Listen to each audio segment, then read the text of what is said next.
दाग लग गया अब मेरी बच्ची को। अब कौन करेगा इसके साथ शादी?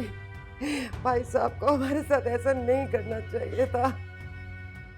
खुद तो बेटी ब्याह के मजे से दुबई में बैठे अय्याशी कर रहे हैं और हम लोग यहाँ खुआर हो रहे हैं।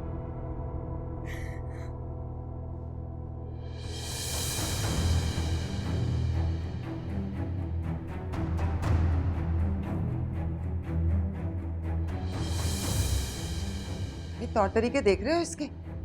ये तरीका होता है घर की बड़ी बहू का? गुस्सा तो इसके नाक पे धरा होता है। तो अम्मी आप भी तो बात करती हैं ना, उसके सामने उसके बाप के बारे में इस तरह की बातें कर रही हैं, वो कब तक बर्दाश्त करें? हाँ हाँ भाई, तुम तो अपनी बीवी की हिमायत करोगे ना।